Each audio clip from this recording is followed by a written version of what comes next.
And ask the expert this afternoon. If you have a 401k plan, you're on the right road to retirement, but you could be losing out on tens of thousands of dollars in that savings because of fees charged by your employer's plan. If you're surprised, you are not alone. Most people don't realize 401ks have those fees attached. We've got our certified financial planner, Tony Drake.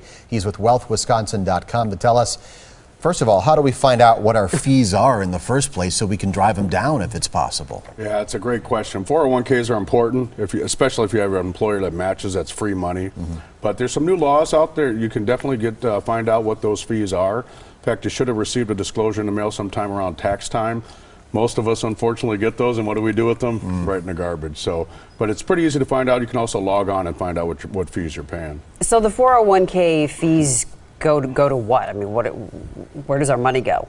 They go to, most companies are hiring an outside management firm to take care of that 401k for the company, do the filings, things of that nature. So they're going to charge an administrative and management fee.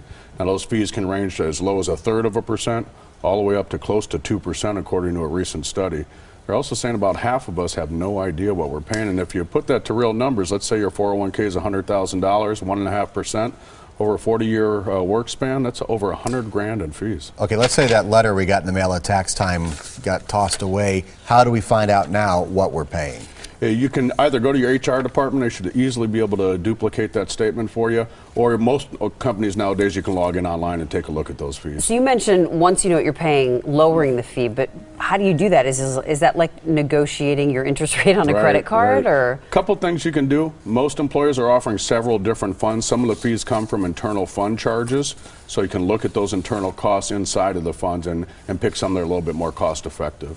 All right. Tony Drake, thanks for coming in this afternoon. If you have a question for any of our experts, send an email, asktheexpert@today'stmj4.com. You may also leave a voicemail at that number right there on your screen.